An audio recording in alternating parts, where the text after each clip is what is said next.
Hi, I'm David Norris, and I'm serving up the perfect podcast, Pompey Platter with Russ, Daz and Haz. Play up, Pompey. He used to be a waiter, did David Norris. Well, he's served up the perfect cocktail here. Jarrett back to goal, Lang. Needs a bit of help. Goodness from Lang. What can he do? Still there, Lang. Lang! You wouldn't believe it! Cross comes into the near post. Headers into the net! Shaughnessy! Surely Pompey are heading for the championship! Portsmouth are promoted as League One champions! Hello everyone and welcome to episode 16 of the Pompey Patter podcast, Pompey Get Rammed. Joining me tonight as ever is Russ and Daz. How are we, boys? We well? Yeah, Good. Yeah, cheers, mate. Lovely. Went for a full-on Australian accent there from Daz. Love it. I did actually mean that. I just came out. Don't know why. Multicultural. G'day, mate. Yeah. Anyway, moving on from accents, we will go on to tonight's conversation, which will be a Derby review, then Coventry preview and the Watford preview. Then where we will try and discuss where Pompey can try and find some kind of consistency. Then we have Haz versus Daz Christmas edition. Then we have Harry's Who Am I, which is a Christmas bumper episode of 3 players to guess. And then any other business. So, let's start with Derby, unfortunately. Russ, Yeah. I will start with you as you actually watched the first half. Well, what minute did the third goal go in? I don't even know. Whatever minute that went in was the minute I turned it off. 29. Okay, you watched the first 29 minutes. Would you like to cover that? Yeah. We started off horrendously, but I was kind of hoping, right, let's just try and see out this onslaught for the first 15, 20 minutes, and then we can hopefully calm down and, get our heads in the game. And well, unfortunately, I think I've never seen so many players switch off in all my life and decide to just watch a team just run past them and tap it in the net, really. I don't think I've ever seen a whole team defend a goal so badly in my life. And I think that was the goal that Murphy apologised for. Was that right? Was it that first one? That was that one, yes. Yeah, Which, don't get me wrong, it's very big of him to do that, but it weren't just him, was it? That first goal. You could probably point your finger about 6 players. And that's a disappointing thing, isn't it, right? Because especially after, obviously, we had a couple of good second half against Hull last month and obviously Plymouth bar the result. And we were going in as the form team. We were 4 unbeaten, 2 clean sheets in a row. They hadn't won since the 6th of November. So, all right, we know Derby aren't exactly the easiest to beat because of the style of football they play. But one of the things I noticed about it was the fact that they don't particularly like having the ball. If you look at the possession stats, no, they never have the ball. We spoke about that last week. But they had more than us, which was a bit bizarre because last season we were someone who had a fair amount of the ball. I know that's because we were the higher up in the league than a lot of the caliber players we were playing against. But we're predominantly a team with the ball. And they're not, but we let them have it. Yeah, it's just weird how many times this season the whole team hasn't turned up. Do you know what I mean?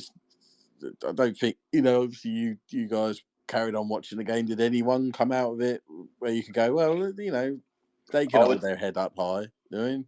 The only person is Schmid. Yeah. Well, except from the guy on TikTok that said he's the worst goalkeeper he's ever seen in his life. Well, he's clueless. Nicholas Schmid is the only person that come out of that game with any kind of credit, and he conceded 4 goals. And that's which is mental, isn't it? I agree. That's all you need to know. Everyone else just shat the bed.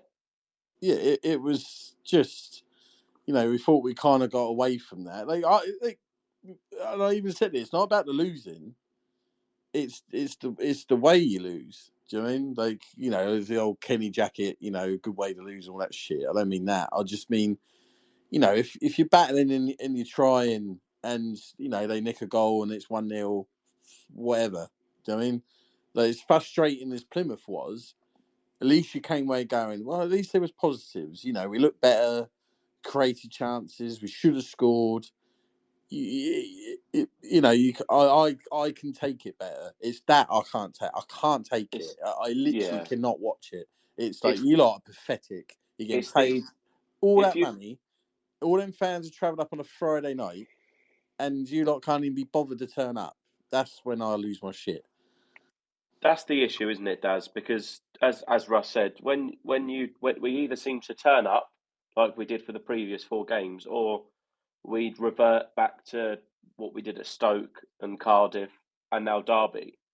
So where do we find this kind of middle ground, and where does it go wrong that the whole team have to shit the bed, in effect, rather than just one or two have a bad game and the rest of the team can kind of drag the 2 along, but it seems to be the whole team? Where do we find that middle ground? It's weird, isn't it? Like, because the games like Derby, Cardiff, Stoke, all away grounds that you expect to go there and at least be in the game. Like, I know even when we played Cardiff, I know it was 2-0, but that could have been 4 or 5 at half time. They're all over us, and it could have been the same in the second half. But like, it's the away grounds that we think, oh, that's somewhere we can go and get something, which makes it even more frustrating, especially after the week we had when drawing with Norwich and then obviously beating Bristol City on the weekend. It's kind of like we do things backwards. Like, if we'd have played Norwich on in midweek and lost by about 3 or 4, you'd kind of understand it because of the team that Norwich have, and then go to Derby. And if we'd have got a point at Derby, you could understand that. We just seem to do it all about face. Obviously, the amount of it just seems when we play games in quick succession. I thought we'd kind of got over that with the Norwich game, because obviously playing 2 games, one after, quite close to one another. But obviously, then to play on the Friday, I think it's just absolutely killed us, which is not ideal. But I think it's going to be something that we're going to have to deal with this season. I don't think we're going to get consistency this season. I think we kind of need to get used to that, even though, trust me, I'm not saying it's acceptable or anything like that. But with the amount of games we play in this league and the quality and depth we have, and obviously I'm hoping in January we're going to add to that quality. But it's not just that, Whether though, we'll isn't it? not, I expect bad games. I expect bad performances. But what you don't expect is just no one to be asked. No. I'm saying it's the mentality, though, isn't it? Like, the mentality you get from middle, like, championship players to top end championship players. Like, it's the mentality of being able to do one game after the other, boom, boom, boom. Where if you actually look at our squad, how many of our squad are championship, like, mentality players? You only get that from time, and I don't think we've got that at the moment. Like, I don't think we're anywhere near it.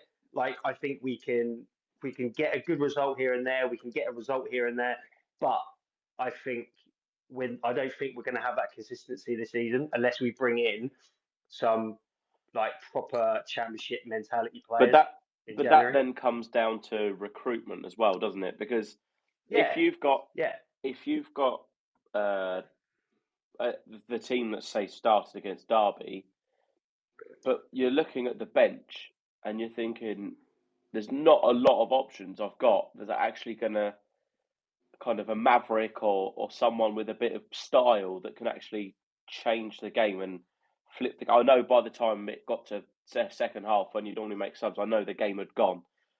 But even Norwich, you looked at the bench and you thought, well, who's there you can think they can change that game? There's not a lot of it.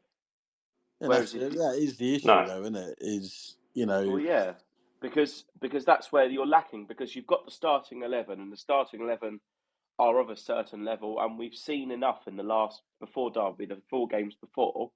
We've seen more than I've seen more than enough to know that we've got fight and we can stay up.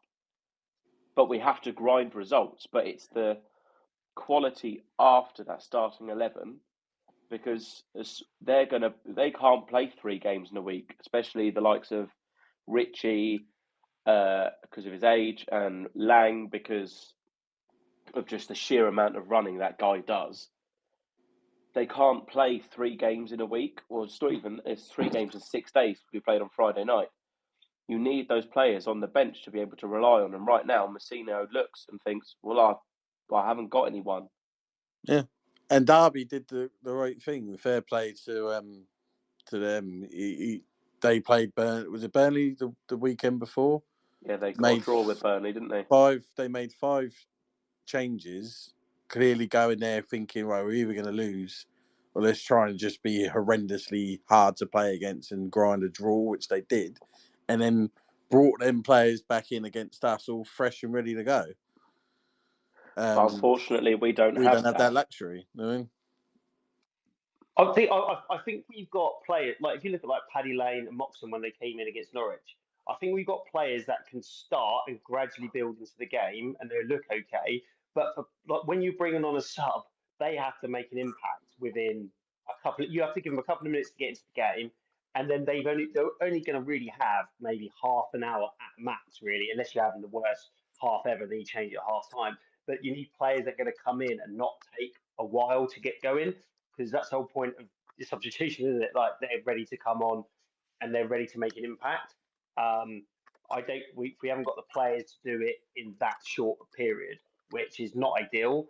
And you'd like to think if we could bring in 4 or 5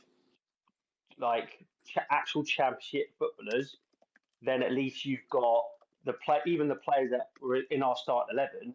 If you say Lang had to drop down to the bench, I'm confident that if you brought him on with 20 minutes left to go, he'd make an impact. Same with Josh Murphy, same with Matt Ritchie now, but we haven't got that yet. I think if you took some of our bench players and you started them, I think they'd be okay, because it's so different starting a game than it is to coming on as a sub at any level you play at. Sometimes it can be absolutely horrible. I mean, any player that's coming on against Derby, they probably didn't want to come on in the first place. So they were just probably coming in to get minutes in their legs, really. So yeah, we're going to need players, as you said, players that make impacts.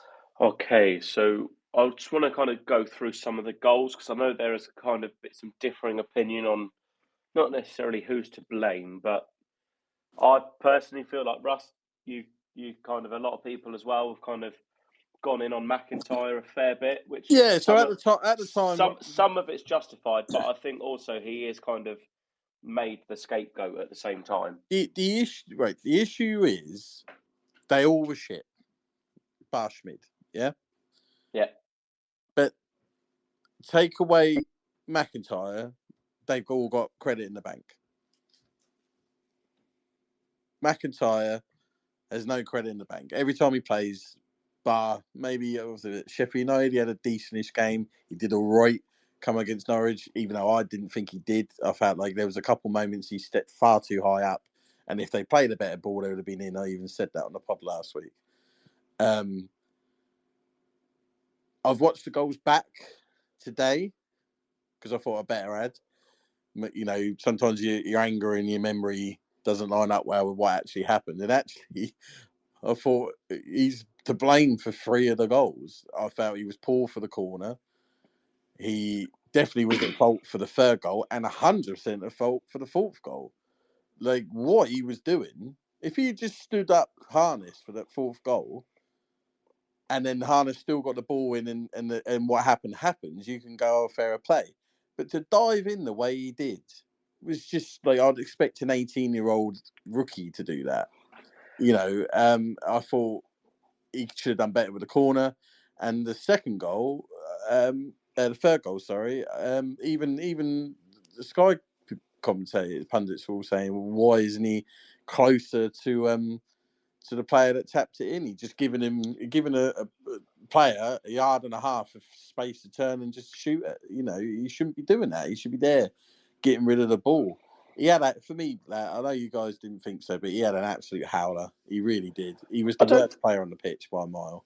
I don't think it's necessarily he didn't have a howler. I just think it's unfair to say he's. I don't agree that he's at fault for the corner because that's Devlin's man that he's lost.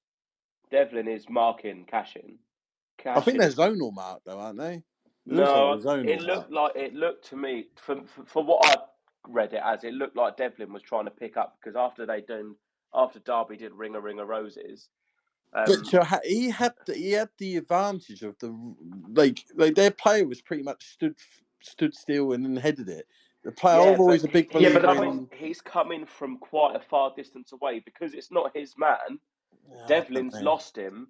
He's trying to cover for his mate. He's coming out of nowhere. I just And don't forget the corner is an outswinger, so you've got it's better for like an attacking player to be stood still because like a ball that's like being played outwards, you can like send it back to where it's come from. Where with McIntyre, he's got to get out to him as well as trying to catch a flight of the ball. And like the reason I also think that it's definitely Devlin's man was that if you look at the other two players, I think it was Dizelle and someone else, when the corner came in, those two went with their player. So if you're zonal marking, you just stay in the position you're at and just wait for the ball to don't come get me in. wrong. As I said, Those two went with player. everyone was shit. I mean, like, there's no denying. Like Devlin was awful. Do you know what I mean? Like, it was like, who the fuck are you? Do you know what I mean? Which is crazy considering how well he's done in the last month or so. And maybe Swanson should have played. Maybe that was the time to bring him out of the team. There was some discussion of that. Should Devlin play Friday? Is it been too much? And afterwards, you can in hindsight go, yeah, maybe we should have played Swanson. Do you know what I mean? But I'd probably be looking to start him again on Saturday.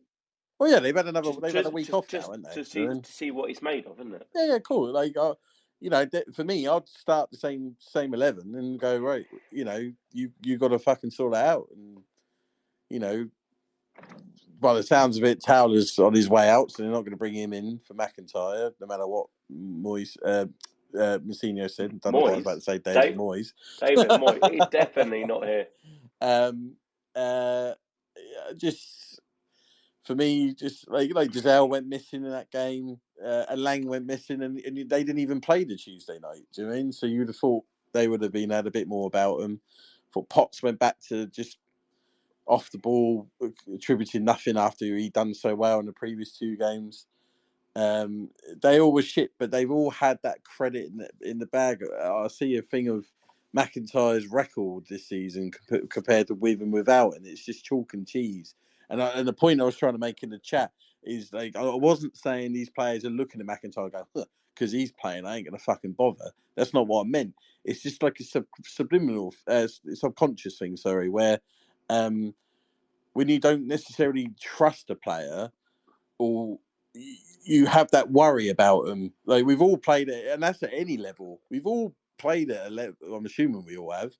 And you're like, oh, fuck's sake, why is he playing? And then you over try and compensate for him. To be fair, it was normally me that they worried about. Do you know what I mean? Like, but the only thing I would say to that is, if it was 2 points, if it was Regan Poole, no one would be as dramatic as they are about McIntyre.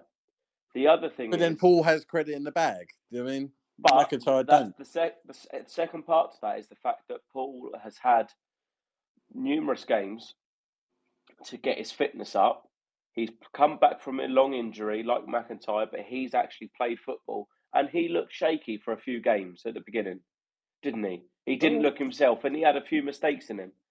So does McIntyre not need the same kind of like leeway as such? He hasn't played a significant amount of consecutive games, possibly enough to get himself going. Do you know when it's got to the point of he just don't look. I don't know. It's hard to explain. He just like even the first goal, not his fault directly, but there's a point where when you watch it, it looks like he doesn't even know what he's doing. And I'm probably being really over the top here, but I don't know. It just when you just watch a player and you just get like you just don't look like a footballer, if that makes sense. I don't know, and I just don't think it's a coincidence that Pack has looked absolutely fine as centre-back, and then as soon as he's put with McIntyre, Pack looks like he's never played a game of football before. And I just don't think it's a coincidence that the record with and without McIntyre is so vast, especially goals conceded. I think with that, it's similar to Devlin, isn't it? Like he having Regan Poole next to him. If you have an established centre half as one of your centre backs, and you've got Pack as the other one, he's got a bit of leeway and a bit of confidence. Admittedly, when you're then Pack's having to switch sides to bring in your other centre back, who hasn't played as much and is a bit nervous, then Pack's naturally going to be a bit more jittery. And the same with Devlin, because he's now lost. And that's what I meant by him being in the team. That's not necessarily on McIntyre. No. That would be on Towler. That would be on whoever you put in. It would be the same issue. It's just like the same with Pack. Yeah, sorry, Paul with McIntyre. Is it a coincidence that he looked a bit shaky? He looked a bit because I always felt like the Plymouth goal. He had to overcompensate for McIntyre stepping up. So he had to try and kind of defend for two. Whereas since he's been with Pack, we've had the old Regan Paul back. Do you know what I mean? Confident, just couldn't put a foot wrong. Is it a coincidence, or is it just McIntyre's not good enough? And I'm leaning towards McIntyre's not good enough. I might be wrong, and I hope I am. I never want to see any Pompey player fail, but it's getting to the point now where he worries me. A bit like Norris. We were getting, trying to give him a chance, and it got to the point in the end where we're like, look, we just got to get Schmidt in, and it worked. We could have put Schmidt in, and he was fucking awful, and going, oh my god, what the hell have we done? Do you know what I mean? So Daz, sorry, Daz, I was just going to say, what do you do for Coventry? We'll kind of dip into Coventry. Well, if it was me, I wouldn't be looking to get rid of Towler over McIntyre. For me, I would be wanting to get rid of McIntyre before Towler, but going into it with Messinio's mindhead, you start him, because who else do you start? Well, yeah, I agree with that. But the thing is with McIntyre for me, and if all of our centre backs are fit, he's probably fourth choice centre back. I am fine with that. I'm not saying that our best defender, but as has said, I do think say he's fifth choice, because I've Pack's ahead of him technically, isn't he? Pack's not a centre back though. No, but he is ahead of him in the pecking order, isn't he? No, but what I was thinking was Towler, if he's on his way out, then what we've got at the moment, he would be fourth, I guess, because Towler doesn't look in consideration. Because especially you think Towler would be in there ahead of Marlon Pack, wouldn't you? As a centre, when you got a centre mid playing centre back, it means you don't. Well, yeah, that's what I mean. So if Towler and Mack, so Paul's fit, neither of them play, so Pack is ahead of them. Yeah, and I just think, I'm stuttering here. I don't think McIntyre's our best defender by any stretch of the imagination. I don't think that. I just feel that he got way too much stick on Friday, when I feel he was only really at fault majority-wise for that fourth goal, because that tackle was as fucking weak as piss. But it wasn't, it wasn't just him though, was it? It was Ogilvie getting done beforehand, and then it's kind of, because he's the instant just before the goal, he gets the majority. And again, I think me and Daz are on the same page. We're not saying he's completely innocent, because he's not, but we're saying just hold back a bit on the criticism potentially. Don't get me wrong. I don't like it when people go on Twitter and absolutely lambash a player, saying he's the worst centre back we've ever had, things like that. I just see it as I see. For me, when other than a couple of occasions, he just looks like a terrible defender. Do you know what I mean? He's not for us. He's not Championship, in my opinion. I wouldn't go I doubt he's going to listen to this podcast. Do you know what I mean? But he might do, and if he does, so be it. If I have a Sean Raggett moment, but but players do look on Twitter. I've seen that, and I know that, and that's why I try my hardest not to say much on Twitter about players individually, because at the end of the day, it's not his fault, really. that I he's been think, signed by us and being played by us. look, he was a cheap player. He cost us like 70k. He's done a decent job for And a the Reading fans player. warned us. They did warn us. He's not Yeah, championship. but but that's also because Reading fans are fucking idiots, half of them, and that's again like everyone. But he still played quite a few games, and like they were just pissed off that he was leaving. I think, to yeah, be honest, because when he went back to Reading, I think when he was injured, they were all giving it the big one, going, "Oh, he's back," and like, why do you care? Like, surely you like hound him out. But like, what I was thinking about the other day is that obviously with his consistency and he's obviously not started well, mainly because he hasn't had a run of games and stuff like that as well. How if that Northampton game didn't happen, if he didn't get the red card wouldn't have mattered anyway. But if he didn't pick up that injury, if he had a full second half of the season last season and then a good pre-season where he trained, could we maybe have seen a different McIntyre? Like, potentially, and that's what I was so saying about the yeah, fitness. He just needs some time to come back and play in consistent minutes. yeah. If we get to end of January, or I mean, no, I mean not even end of January. If we get through this Christmas period, which is quite a few games, what's like 3 or 4 games, and he's still at the level that he was against Derby, then I am more than happy to say, yeah, he ain't good enough. That's it. But I feel he just needs that little bit of extra chance, and it'll probably start this Saturday because I can't see Towler playing. If what Mazzino said, like he can maybe potentially go in January. And I mean, it wouldn't surprise me if Paul started You've Saturday, to be you, honest, because you've kind of got three options. If we count the Paul still out, right? You either still play McIntyre, you play Towler, which does seem unlikely if he's going to be out the door in January. The only other option I can think of, and it might not work, but it also, again, it's a risky one, is you put Swanson to left back and you put Ogilvie as the left centre half next to Pack.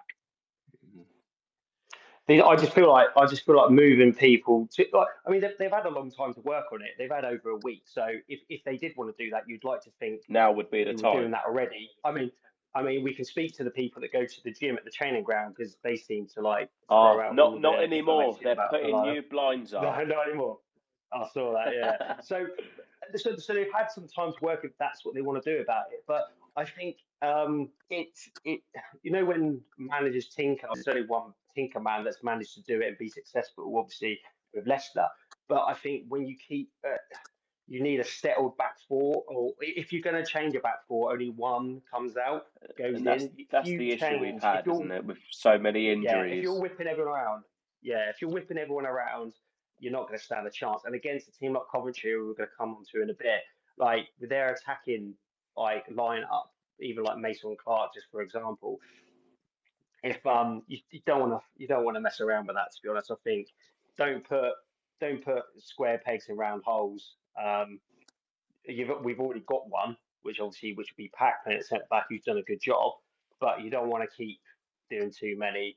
Like for me. No, and the problem is that, as you say, you want that consistent kind of back 4/5, including the keeper. And you think we've had to use 3 keepers this year.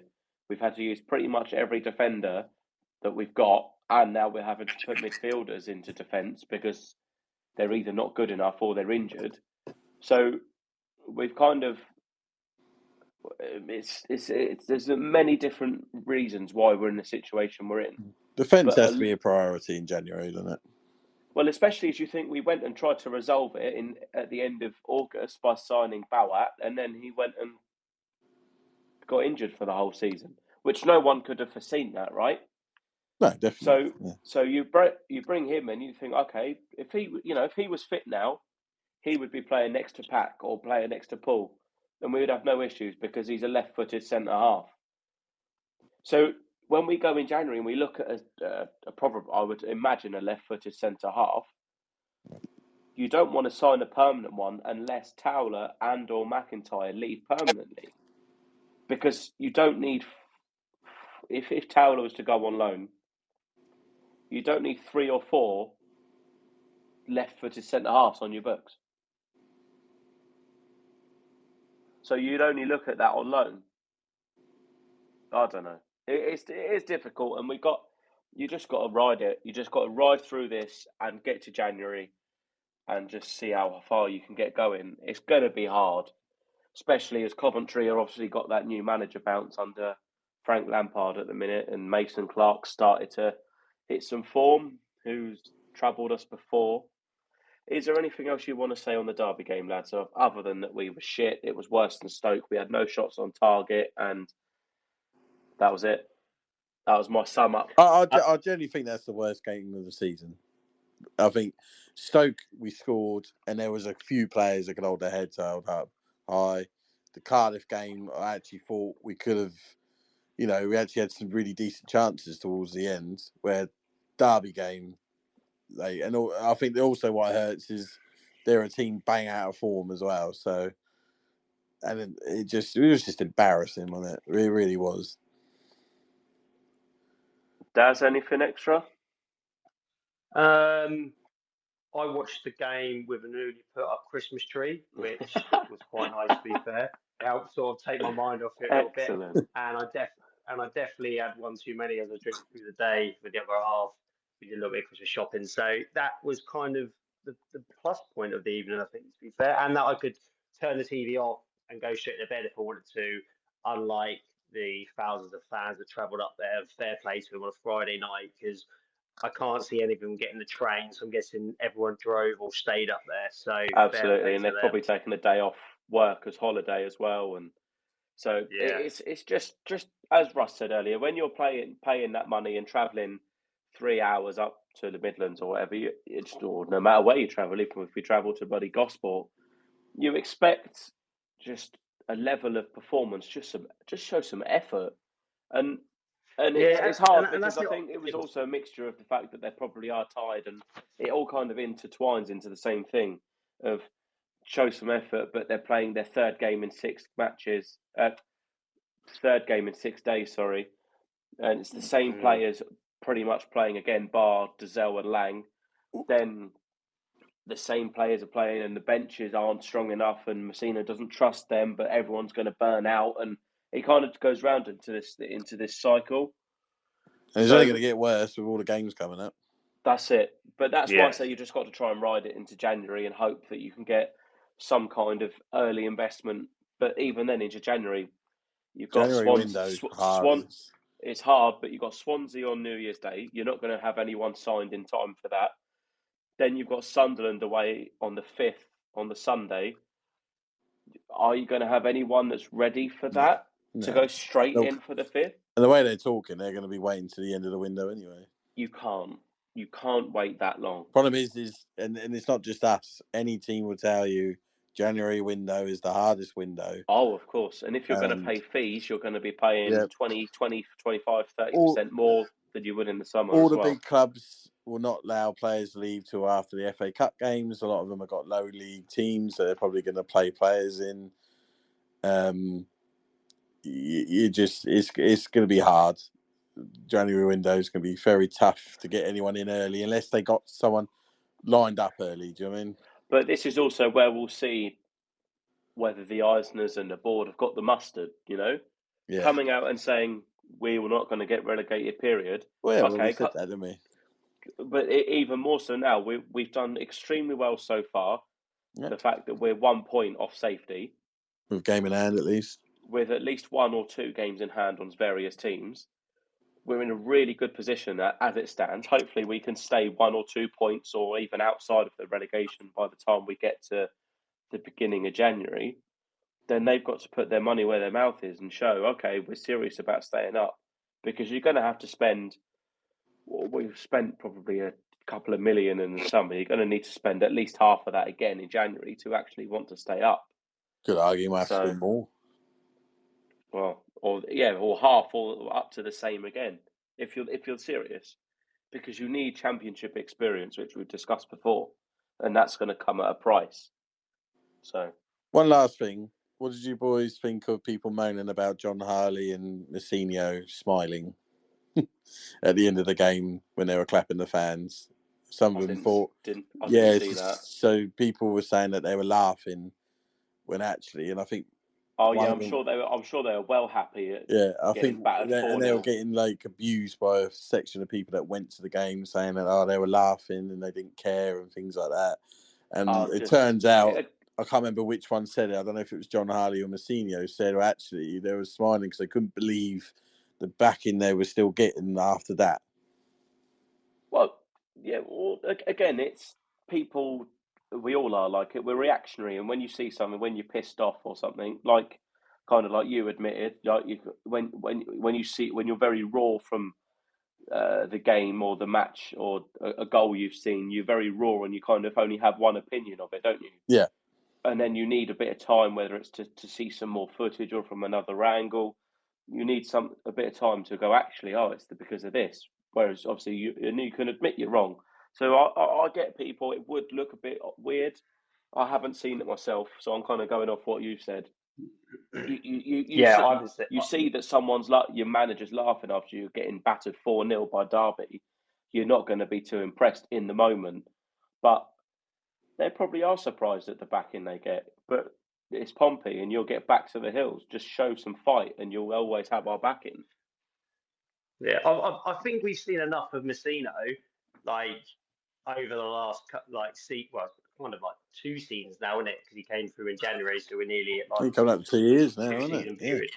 Yeah. So we've seen enough of him to see that he cares, and he wouldn't be like that. It was only a handful of people. It weren't like an outrage. Yeah. Well, but that's the thing. It's these sort of reactionary stuff that balls me. I mean, after the game or during the evening against Derby, all of a sudden, people coming back out now. I hadn't seen these people after Bristol City, after Preston, after Norwich when we got a good point.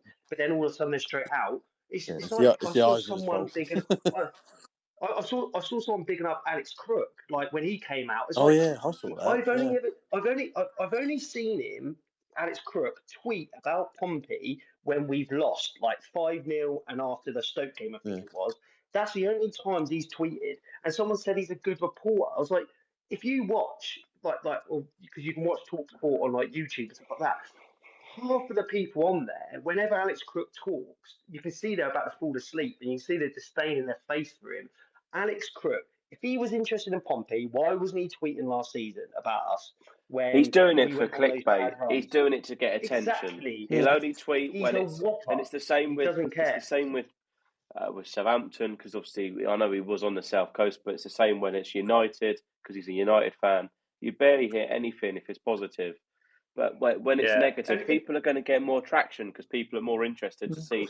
Even when us guys, when I see how many people have listened to the podcast on Spotify and stuff.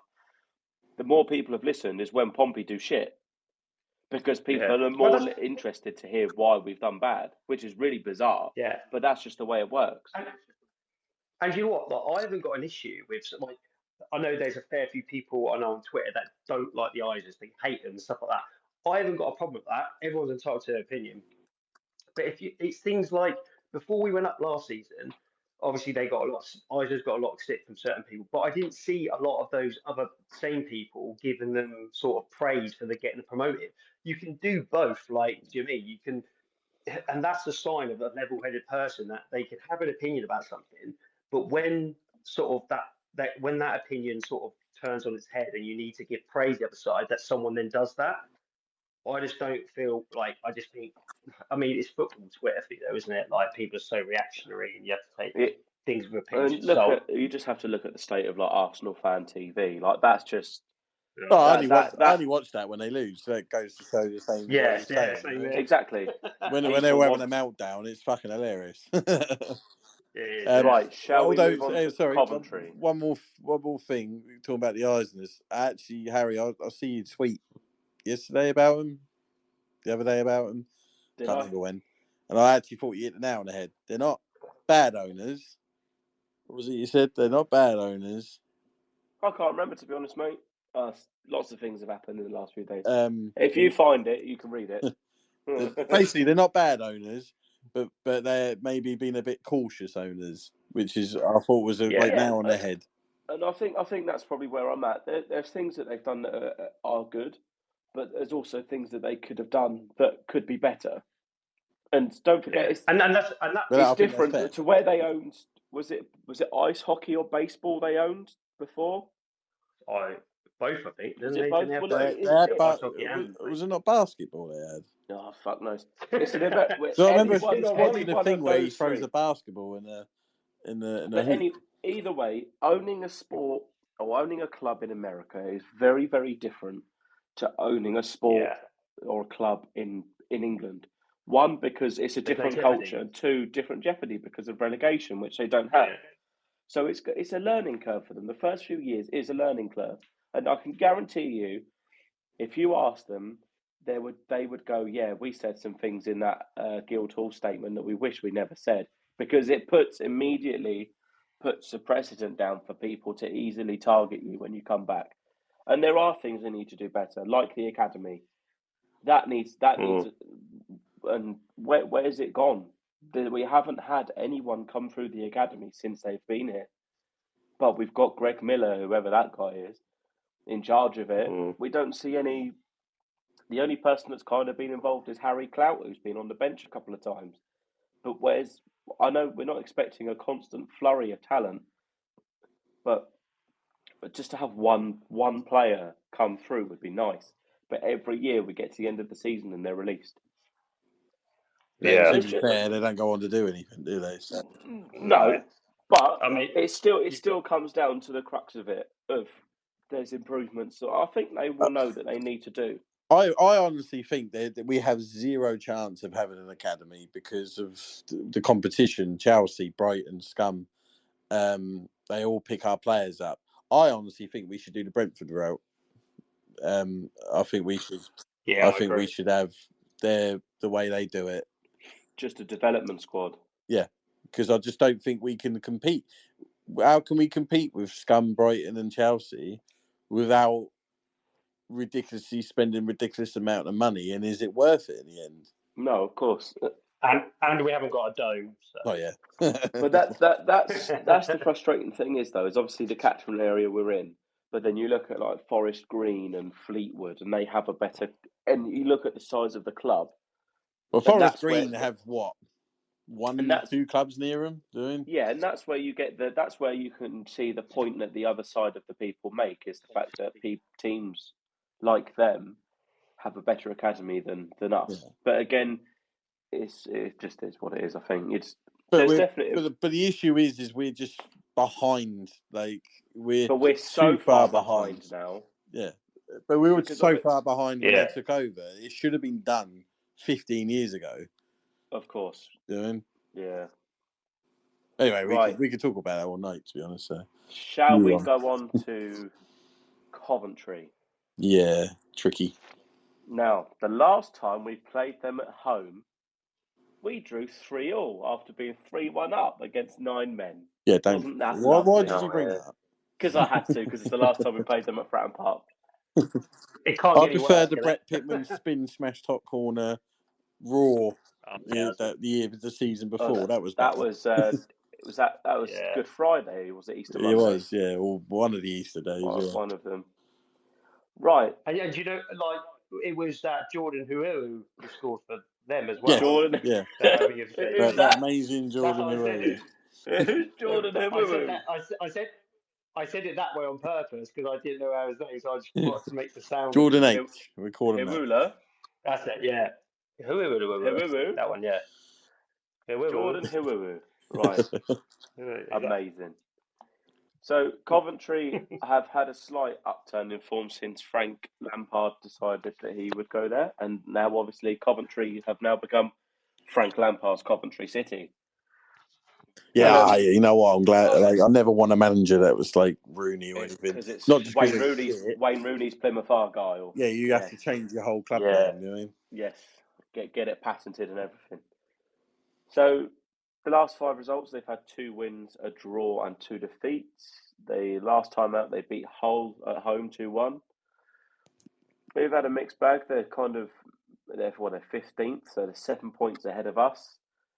And they've had an upturn in form, as I said, and one of those players that's come through is a certain Ephron Mason-Clark, which we know very well from the last few seasons, where he did pretty decent against us. He's now playing on his favoured left-hand side.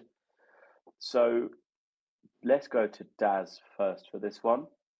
please can I have any thoughts you have and predictions? I am sort of. This is. I mean, don't be wrong. I have all in my head the games that we would lose and stuff like that. But I think this is the first game at home that I was really thinking we might lose.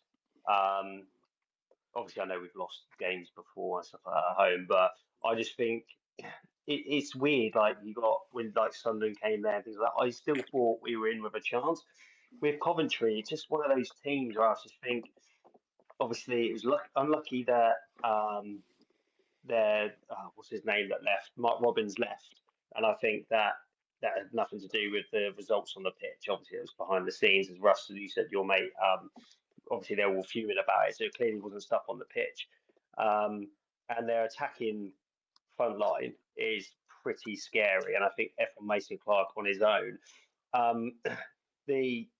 The reason I'm sort of worried about Efron Mason-Clark even more now is if Devlin doesn't pick up his form again, and if he starts on Saturday and he lets the Derby performance get to him, I really worry for Devlin. So I'm hoping he's just going to knock that on the head.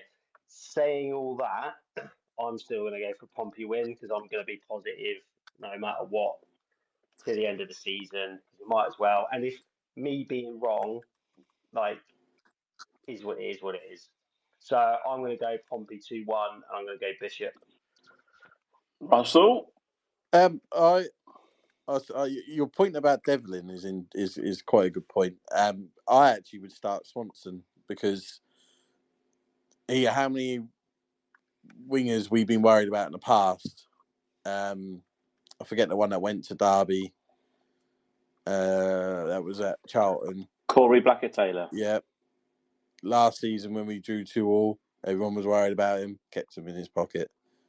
Heung-min Son, who at the time was world class, kept him in his pocket. Last season against Peterborough, against this said player, kept him in his pocket. Do you know what I mean? I just think he's just quality at things like one-on-ones, keeping players in his pocket. I would perhaps take the pressure off Devlin. I would play Swanson personally. I just think that sort of suits Swanson to the ground and sort of one-on-one battles, and he's proved it time and time. He can do it. No worries there. Do you know what I mean? I have no problem having Swanson start right back Saturday. But I'm having a look at their results. So I watched them against Cardiff, and Cardiff were the better team. Should have beaten them, and I think Coventry scored quite late, if I remember rightly. Then they beat Millwall, which Millwall were poor, and then they just sacked their manager straight after that. They lost to West Brom, who West Brom were a weird team, and then they beat Hull, and they should be beating Hull. So I think, yeah, all right, they sort of improved, but the results of kind of what you would expect him to get anyway. But saying that, because of the worry of injuries and Paul and Evan McIntyre and things like that, I'm going for a draw. And I'm going to go for... I'm going to go for Callum Lang. Fuck it. Score? 1-1. I'm going to go positive with this one, with Daz. I've also gone for a 2-1 Pompey win. More trying to build positivity. I think deep down I'm a little bit worried about it just because of the way we were, but we seem to be a bit better at home. Get my tongue. Yeah. Hey woo woo. And so we seem to. So I will go for. I'm going to stick with a 2-1 win. That's what I initially put down. And I've gone for the ginger god, Conor Ogilvie, Russ's best pal, his best buddy. Well, I'm annoyed he had his goal taken off me. So yeah, I know. That would have been almost 3-3. He's going to be if he gets another one, he's going to be one of our top scorers, isn't he? We've got 2 already. Well, I don't think Bishop's far behind, and he's been out most of the season. Yes, but Ogilvie's a left back. No, I know. That's what's wrong, isn't it? Right, so then we go to Boxing Day, and we are away to Watford. So they are unbeaten in the last 5, but it's a mixed bag actually because they've drawn to Plymouth, QPR, and QPR. Hull. Oh yeah, they seem to do better against the better teams, but then they most recently beat the Baggies. They beat West Brom. So which I just said they're a bit of a funny team, aren't they? yeah, and obviously Watford clearly are under Tom Cleverley as well. But then again, they've got double the amount of points that we have. So they're a good team, but they all can also throw in a bit of a quirky result, I think. But unfortunately, I'm going, just because of their form, I'm going to go for a 3-1 Watford win, which I know is not ideal. But I'm going to go for a Callum Lane winner. Callum Lane goal, sorry. Yeah, for us. I think I'm going for a 2-1 loss. I don't think that's a terrible result, personally. But they're 7th. They're literally that's what I mean. Like, if anyone's going to get pissed off losing, as long as we just turn up. Like, if we just turn up, don't crumble. You know, a 2-1, even a 3-1 is not horrendous doing. You know, I wouldn't be upset with that. And anything more is, you know, a bonus. I'm not, if anyone's expecting us to get anything there, and there's also ground we don't do well. Even when they've been shit, we still somehow lose up there. In the Premier League, we lost 4-2 to I don't know how. I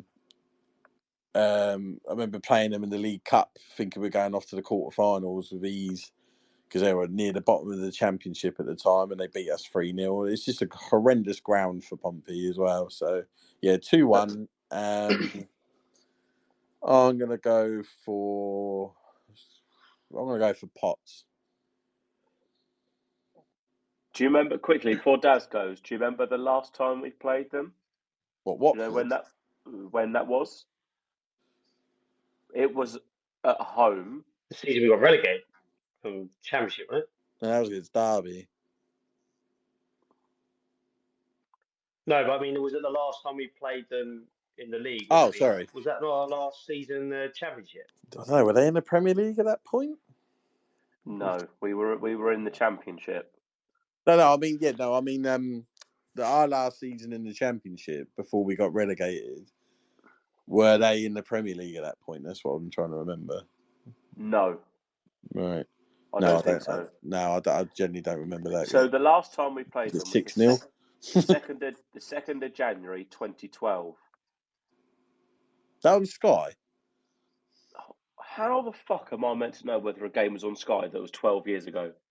Yeah, wasn't that the game where Michael Brown and that weren't allowed to play, or as we triggered their clause? I know that would have been the year before, wouldn't it? Ignore me, carry on. Yeah, it was the year before. Yeah.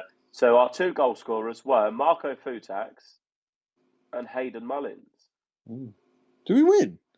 We did. We beat them 2-0 at home. Oh, at home. Sorry, I'm thinking of the away game. The last time we played them away. I'm sure our record of Watford is horrendous. It is.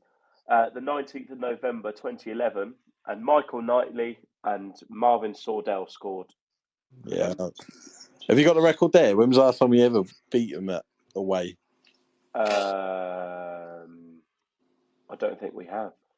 Whatever. I don't know. I've got a feeling Alan McLaughlin scored in a game that we beat with there. Yeah, we have a draw. I've got that game. It only goes back to. Was that a draw? The one I've got only goes back to 2010, and it only shows the last 5 times we played them. I'm gonna have a quick. Do you do that while Daz gives us his predictions then? Yeah.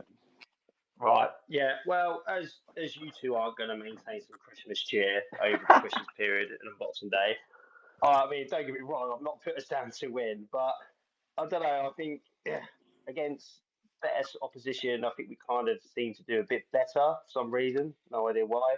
But I'm going to go for 1-1, and my boy Murphy is going to score because it's Christmas. He's feeling Christmassy. I'm feeling Christmassy.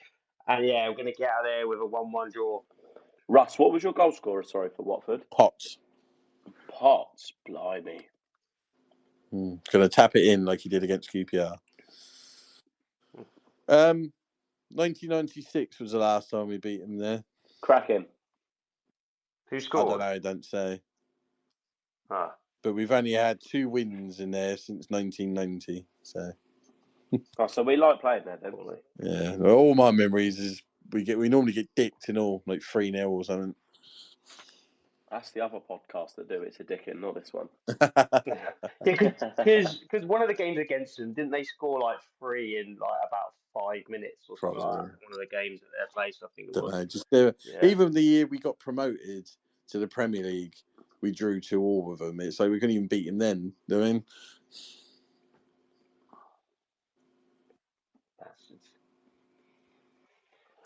Right, that's that done. Now, Lovely.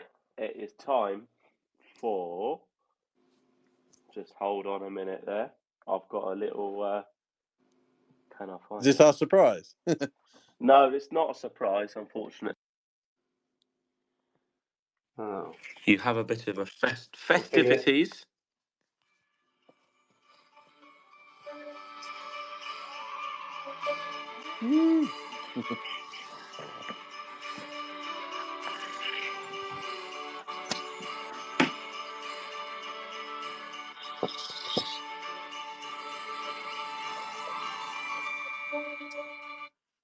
There we go. What is going on? We've upped it. Yeah. Don't spend all the budget, Harry. No. Well, if you just Google royalty-free Christmas music, that is what you get. Oh, nice. But that is our little festive intro into our festive Christmasness for our quizzes. Yeah. So, Russ, would you like to take it away for Haz versus Daz Christmas edition? Yep. So, 20 questions. Haz and Daz. You have to say Haz or Daz as usual. Yeah, of course. I need Daz, as you're winning, I need you Yeah. to go A or B. B.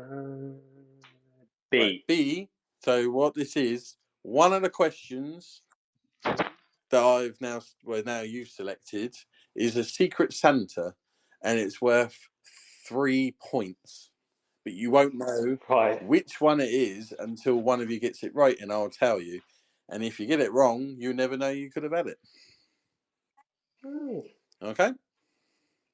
Cool. So at the moment, Daz is winning 6-2 in the series. So I'm going to actually I normally give the winner the advantage. How's going to be nice as it's Christmas? Oh, you shouldn't have. You can have the advantage of deciding whether you want to do 10 questions each and see who gets the best, or what we normally do, and that's 20 questions, Haz versus Daz, buzzing.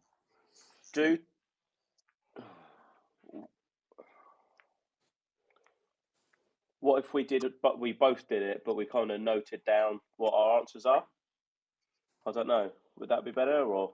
I think for the ease of it, I think it would either just be you either get 10 each, or you Haz, what we normally do, Haz, you got to say Haz or Daz.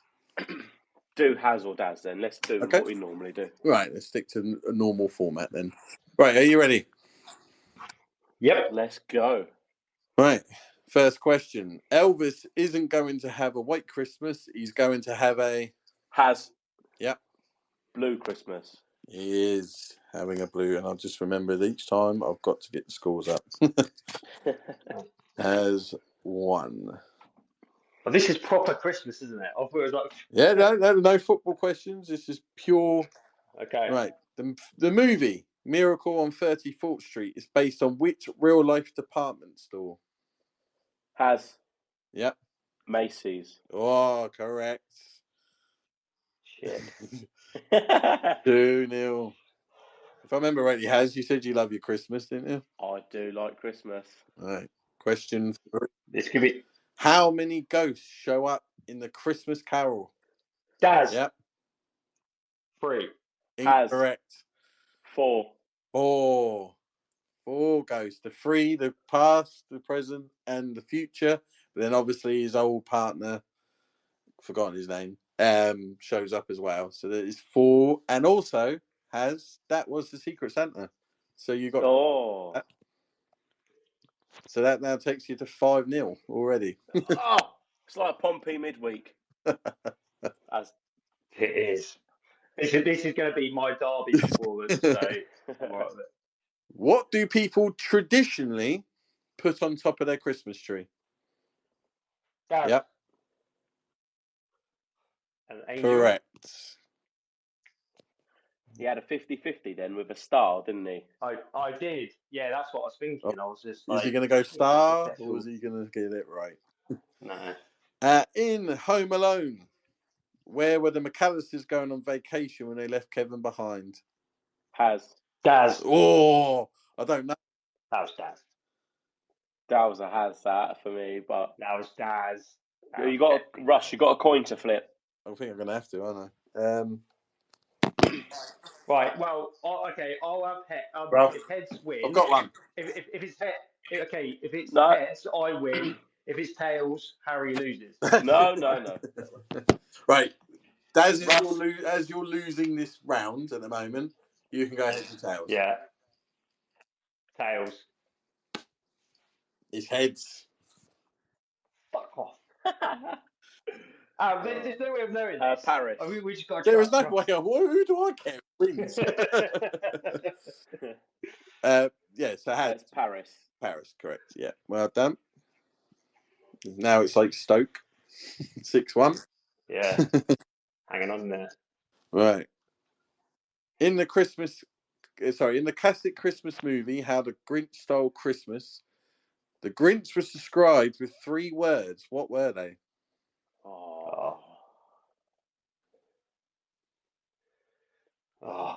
No idea. It's wrong, but it's something like scrim, scram, scrum or something like that. That's my answer, is scrim, scram, scrum. It's not it, but even if it was right, you wouldn't be right. Wrong. But you're on the right line. I'll give you that. I'm just going to have to guess tonight. So, Daz. I don't even want to guess because it's going to sound fucking stupid. No, I'm going to give up. So I can't even guess. It was stink, stank, stunk. I was on the right lines then with the rhyme, but just not the right words. I would have got that, so there's no point. In which modern day country was St. Nicholas born? Yep. Turkey. Correct. I think you're about 2 questions from it being the end of the quiz because there's no way Daz is going to be able to catch up. I'll have to declare. Come in for tea, lads. Come on. In the movie, It's a Wonderful Life, what happens every time a bell rang? Don't know that one. What time is this film? I don't think I've ever watched it. So no, I haven't either. How? Oh God, boys. Right, I'm just gonna guess. Daz. Pigeon dies. No. You both out of that? Yeah. No, I'll go. We'll go. Has. They all get a present. No, it's an angel got his wings. Oh, that's nice. What words follow Silent Night? Has. Yep. Holy Night. Correct. That helps when you've played church organ and you play Christmas carols every Christmas. So you can play the church organ. I can indeed. Wow. Oh impressed. My God. Is that the surprise? I love that. Where are we going to get a church organ, Christmas song from you? Christmas song. Well, I am sat in the room with my piano in it, so I can always play with it. I love absolute random things like that. That's quite yeah. Which country did eggnog come from? Has. Yep. Sorry. That's my dog. That was my dog giving that was great. That was great. I thought that was Harry then. That was Sorry, what was the answer? What was the answer? What was the question? I can't remember it. Right. Which country did eggnog come from? You said has. America. No. Oh. Daz. Yeah. Germany. No. It was England. Really? Yeah. Well, according to this. Why is anyway. it? Oh, it's massive in America, though. Yeah, isn't they love it. don't They drink it like it's bloody apple juice or something. Right. Next question. What's the scores? The score is currently 8-1. You need to get if you get one wrong now, Daz, you need a miracle, mate. It's almost Spurs v Wigan. Yeah. Well, actually, it's almost Spurs v United at the moment. Yes, Spursy's 2 up. See, this is where I just keep booting the ball out of play, or just like. It's either just get your name in and get the answer out, or just take 2-foot tackle has and accept defeat. Yeah. Right. Which Christmas song contains the lyric "Everyone dancing merrily in the old new-fashioned way"? Has. Yep. Oh shit. No, it's gone. I'll relinquish it. Oh, I can't even think. Like, if you sung it, I might get it. You don't want me singing it, and two, it's everyone dancing merrily in the new old-fashioned way. See, I just can't get the tune in my head.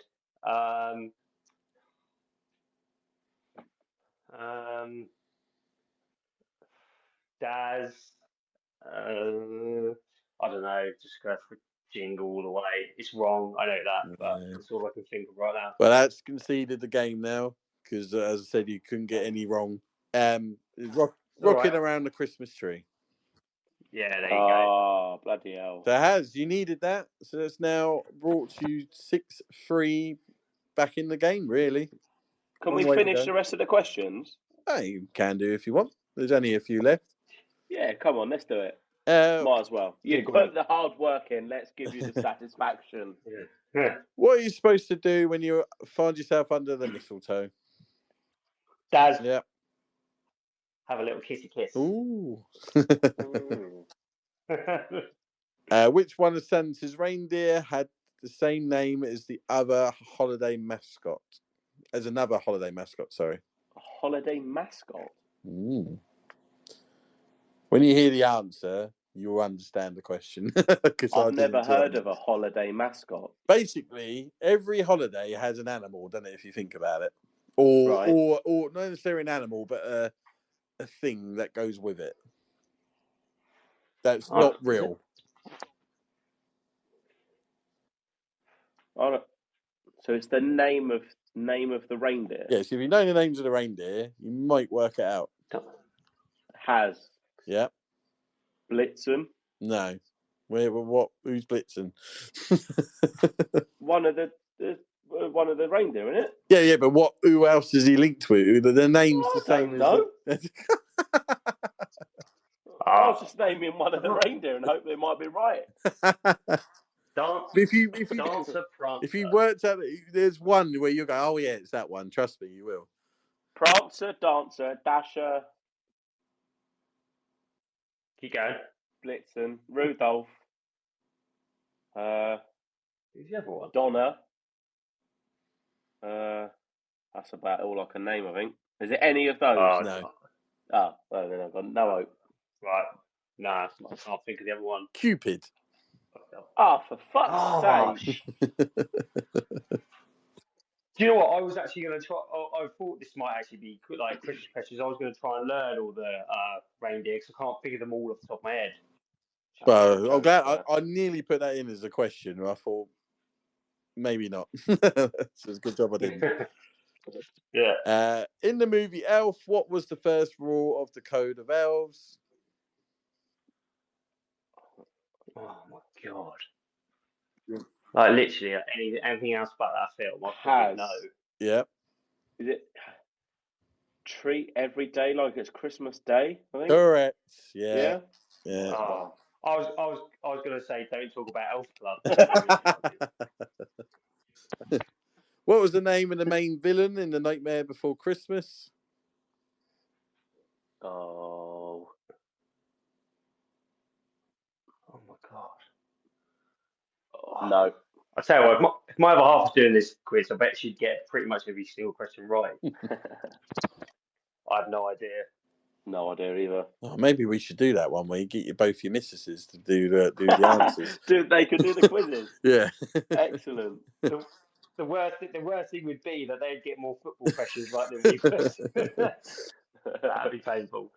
It's did you both say you gave up? Yeah, we both give up. Yeah. Oogie Boogie. No, I wouldn't have got that. According to the song, what did my true love give to me on the 8th day of Christmas? Has.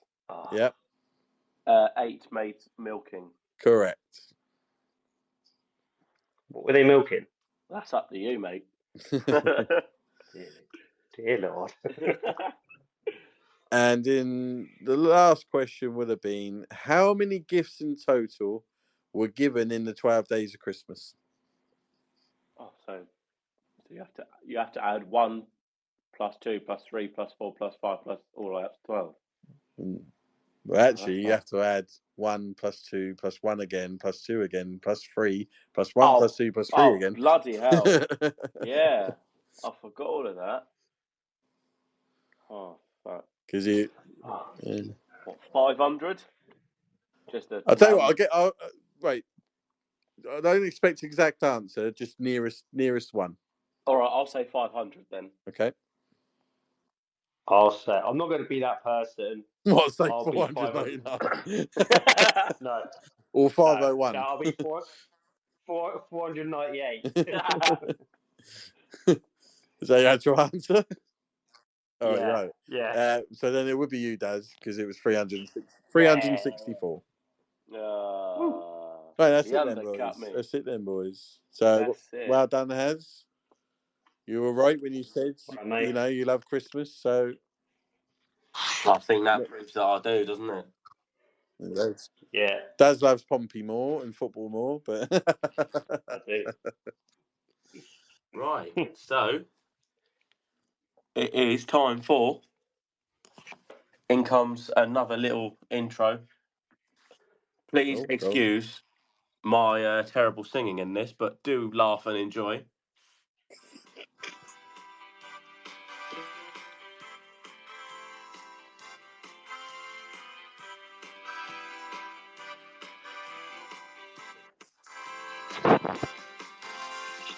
Who is it? Who could it be? Take a guess and let's see. Who is it? Who could it be? It's Harry's Who Am I? There we go. Did you hear that? Yes, we did. We definitely heard that. Oh, God. I know it is dreadful, but that's the fun of it. And I literally put it together 5 minutes before the pod started.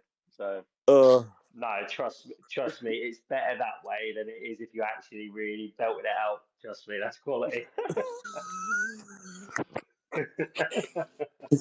I think you made my day there, hasn't it? I played it to my missus before, and she went, "That is just weird." I'm surprised she allowed it, because I'm telling you now, my missus never ever would have let me done anything like that. Don't let others embarrass you. Embarrass yourself, right? Yeah. If you're going to do let it, let you be the one that embarrass yourself, not others. Sing like no one's listening. Well, only Russ's dad, and I bet he loved it. So we'll get a 5-star review now. Right, let's go. Yeah. I know it was awful. It's just fun, isn't it? Fun and games. Right. It's Christmas. It's Christmas, so I'm doing 3 players for you. So your first player and your first clue is this. I was born on Christmas Day. Oh, that's going to bug me now. Do you remember? Christian Burgess. Christian Burgess. Yeah. Good shout. I don't know if they still do it, but they always did. I think it was News Now, and it always had what games were played on every day, and it always had players' birthdays. And I'm sure I've seen one for Christmas Day.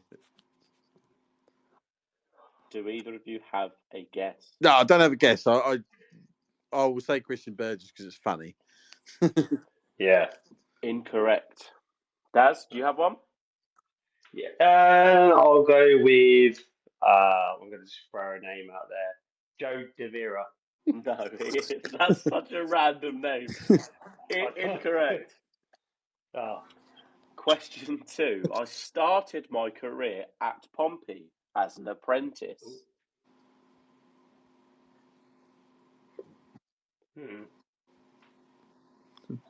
Surely Alan Knight's not born on Christmas Day, is he?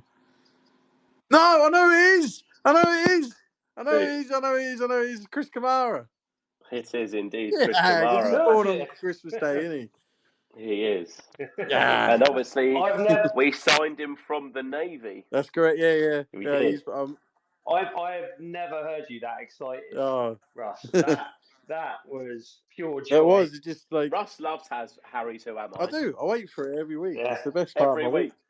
Never mind his kid and his missus and his fuck dog. them. Yeah, exactly. I'll clip that bit. That's fine.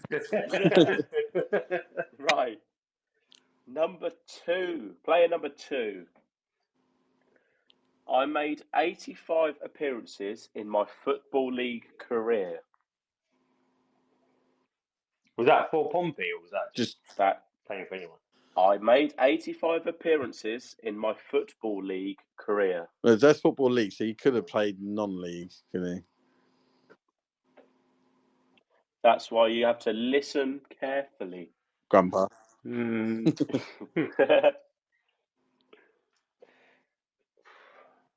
mean, trying to think of players that. I'm just trying to think of someone who didn't even have much of a career or is flitted in non-league.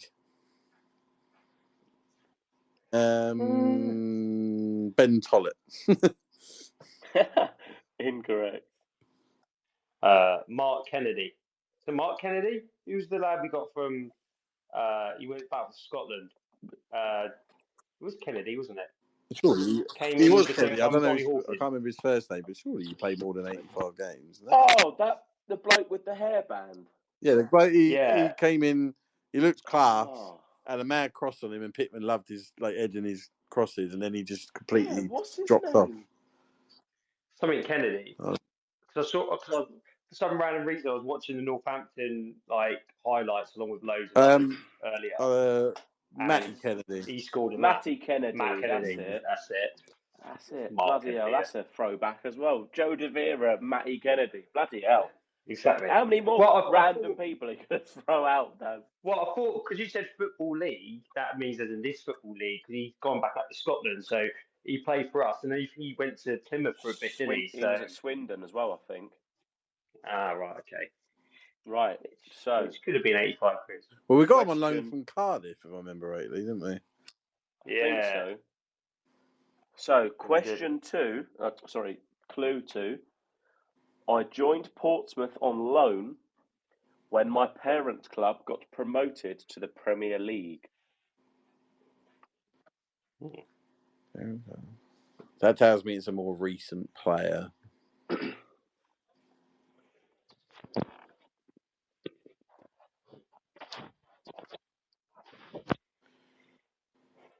So you had what? Who's gone up in the last 10 years? Let's just say it's him within the last 10 years. We might be completely wrong here. What? Bournemouth gone up? Yeah, because they went up, came down, went back up again. So you got what? Bournemouth, Leeds. Also, it might 85 appearances. Maybe it's just a young player. Maybe he's with us now.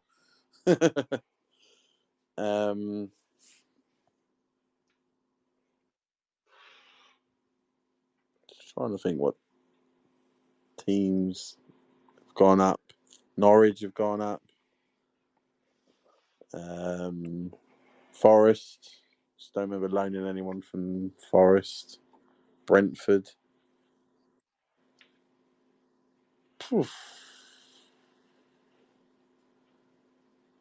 You said he definitely said he came on loan, yeah? Yes. Definitely on loan. No, I'm stumped. I was trying to think players we loaned. There was quite a lot. There could have been in that fucking year where we signed 100 players.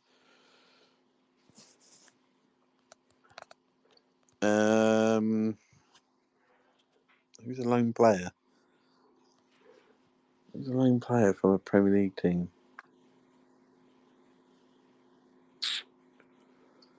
Like a Wolves player or something, isn't it? Who the fuck are we loaned? I can't think of any loan players. Or It's not. the only two players I've got in my head is Robertson and Kamara, and it ain't them. What? Who's the little lad we loaned from Wolves? Oh, Jacket Ronan. Yeah. Was it Ronan? Connor Ronan. Connor Ronan, that's it. Connor Ronan, yeah. It's not him. Oh, well, that's my guess now.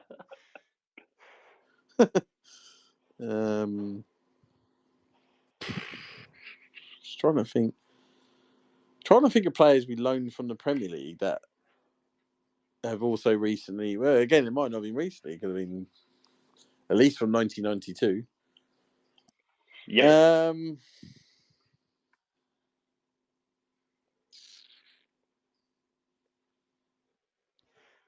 I just want to make sure I name a player that actually has been on loan.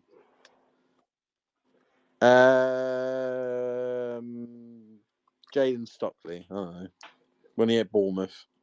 Incorrect. Right. Yep, on him. Sorry. And saying that, I forgot about the 85 games. What the fuck did I say, Jaden Stockley? Not really sure.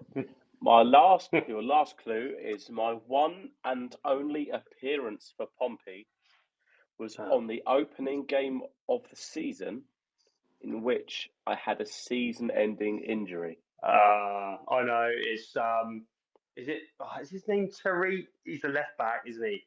Yeah, Jackets, one of his that signings. left back that we got from Huddersfield. Yeah. Is it like Tariq something? Tariq something? It's him though. Because he lasted about 10 minutes, I think, didn't he? Holmes Dennis, isn't it? That's correct. Right. Well, I'll give that to you guys. Tariq Holmes Dennis. I wouldn't have got that unless you said about him. That's all you does. Teamwork. That's right. It's teamwork. Right, your final player of your Christmas bumper episode of Harry 2, am I? I am currently Birmingham under-21 assistant coach. What team? Sorry? Birmingham under-21 assistant coach. Side note to that, I'll add a little extra clue. It is where I started my career at. I was about to say, is he a Brummie or not then? Because obviously, doesn't mean just because he started his career there, doesn't mean he was an actual from Birmingham. So what, you mean he started his career at Birmingham, yeah? Yes, and he is currently the under-21 assistant coach there too. Mm-hmm.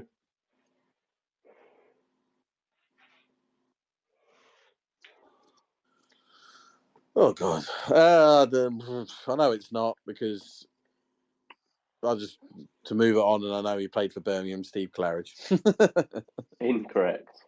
Daz, you got a guess? No, I haven't. No, I can't think of anyone. Clue 2. I made 17 appearances for Pompey on a short-term contract. He's going to be one of them knobheads that was there when he was there during the 100 players, wasn't it?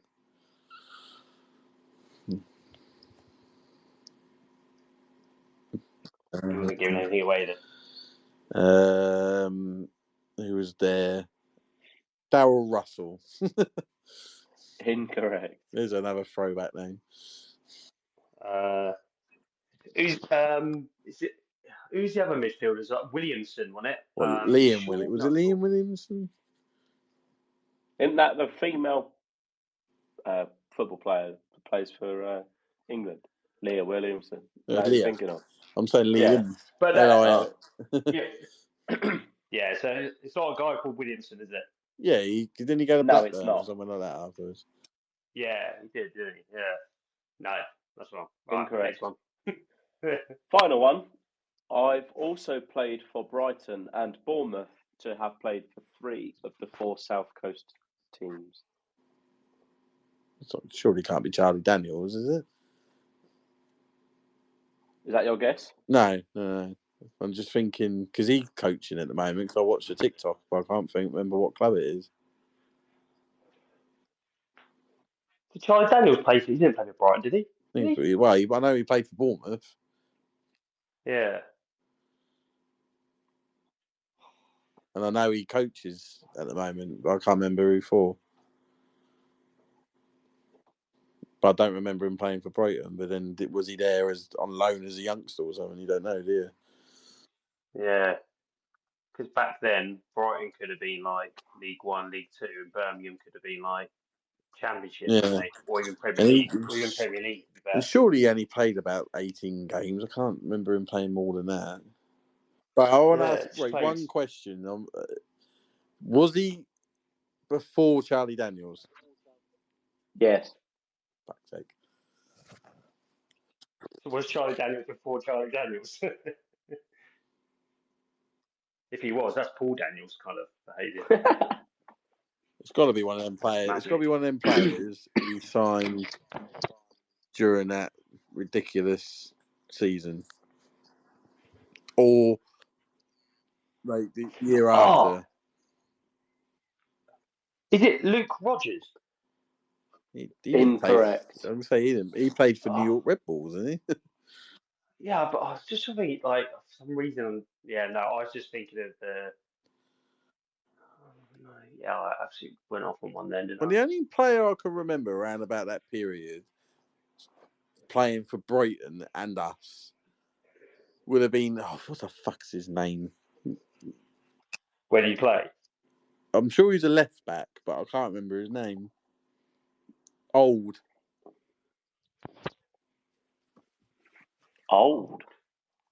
Yeah. But I can't remember if he was the year we were signing everyone or the year after, when our first season in League Two.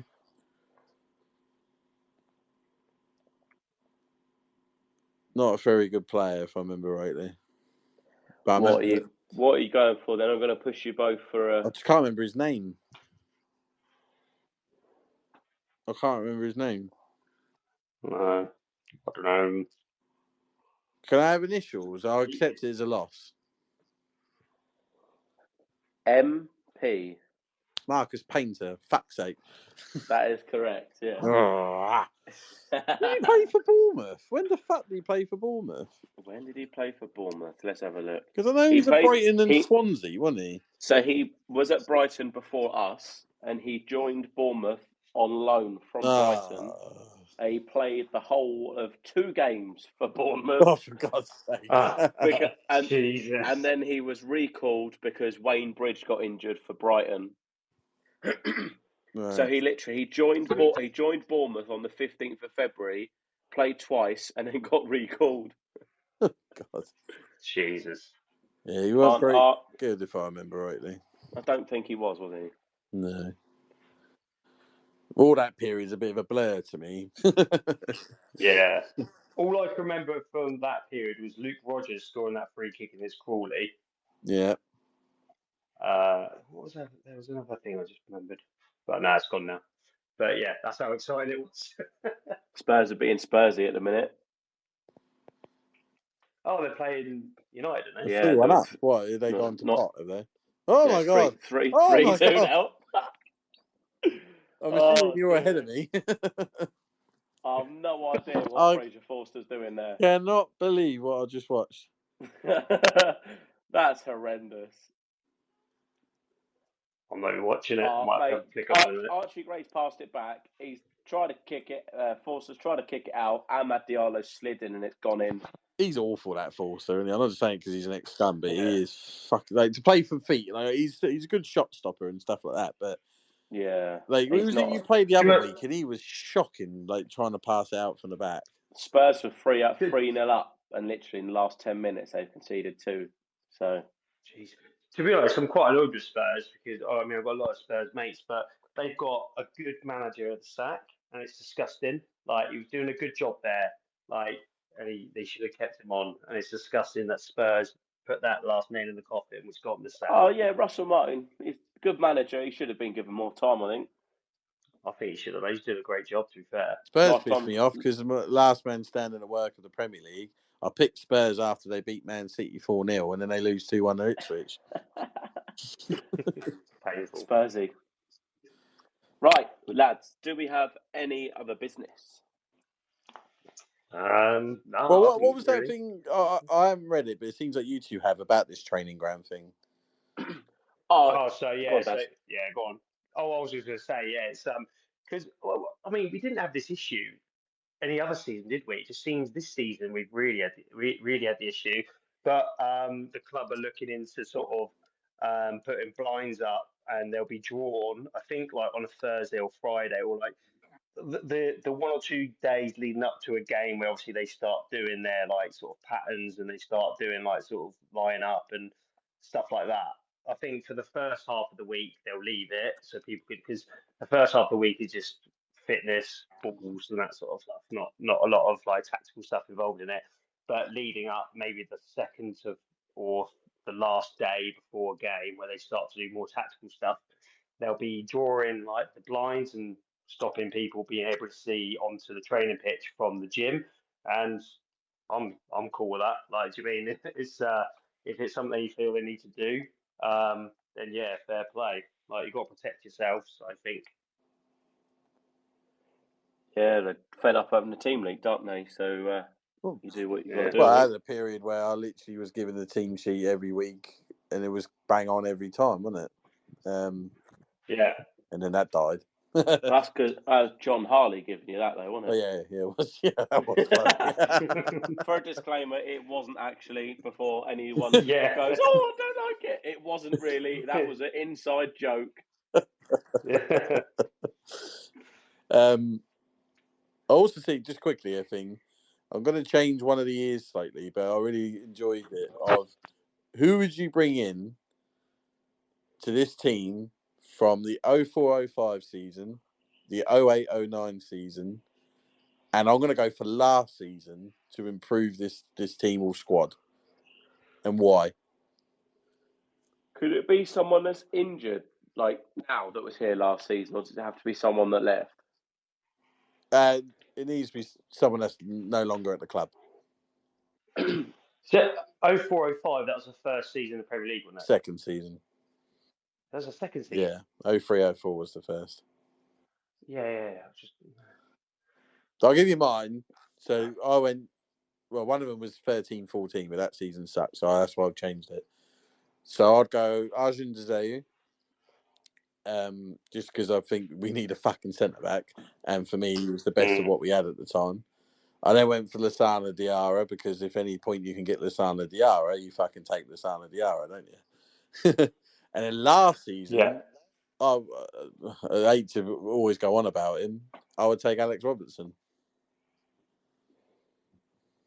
Yeah, I think for me, I think it'd be a bit different on the 04-05. I think we'll go for Matty Taylor. Someone else said Matty Taylor. I thought that was a fair point. Because I think Matt at left back, if you got him and Murphy down the left hand side, that'd be nice. I'll probably have to be the same with Diarra, because he's probably the best midfielder I think that's played at the club. Because obviously he was at his proper prime, wasn't he, as well at that time. And then last season that's left, probably be Robertson, wouldn't it? Because I think if you got players, you've got Robertson and Diarra in there together, you're unstoppable, wouldn't you? I think size doesn't matter when you've got players like that playing alongside each other. For me, I think I'll probably kind of agree with both of you. I'd probably go Matty Taylor. And again, Diarra's hard to look past. And then I'd actually go Tino over Robertson. He looks good for Empoli, doesn't he? Jesus. He does. Yeah. Well, that's it. Also, I think alongside with Diarra, mate, you've also got Montari Like, I think he was quite underrated, I feel. Yeah. Also, I still see people moving away from that. Keep banging on about Abdul Kamara, and I actually think we had the better of the deal, if that makes any sense at all. So Hull's paid $5 million. He's played 15 games. He's got no goals and 2 assists. Yeah. We got Josh Murphy on the free, who's played 15 games, got 4 goals and 4 assists.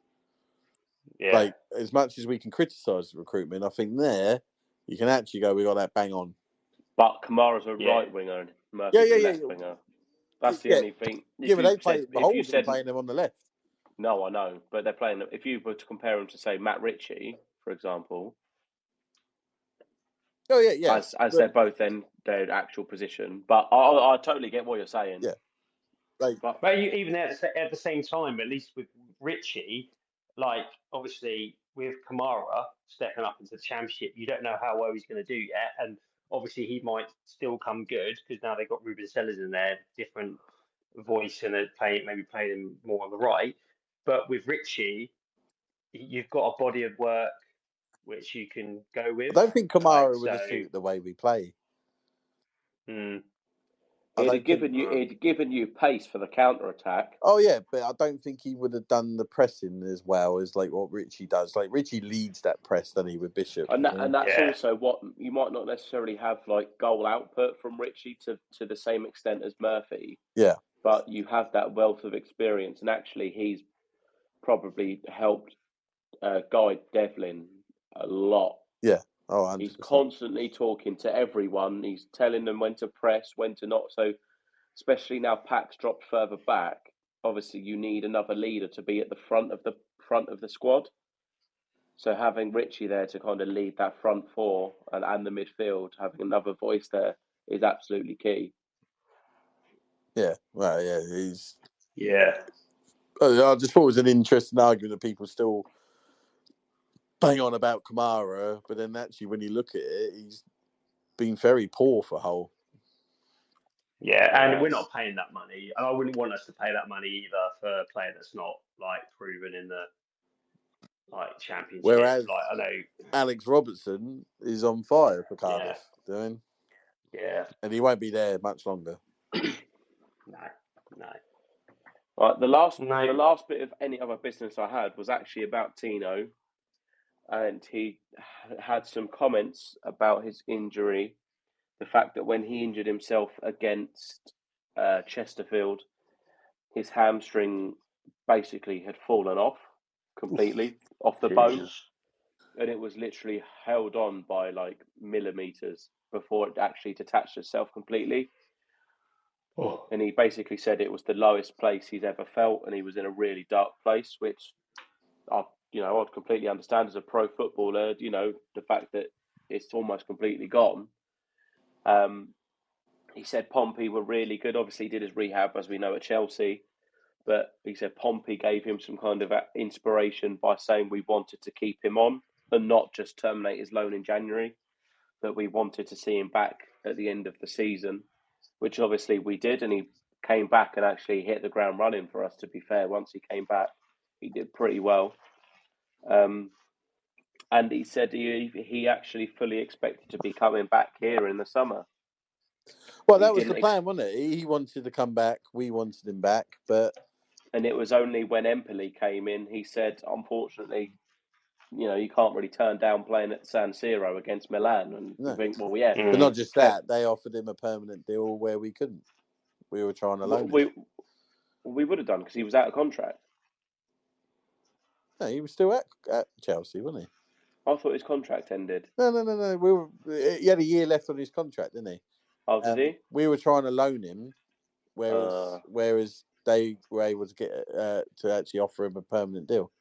Well, also, you think the fact you get to play in Serie A or the Championship, yeah, of course, it's kind of as soon as they came in, I think it was a no-brainer. Which again, similar to Robertson, it's a shame he didn't come, but absolutely, you go and do what's best for your career.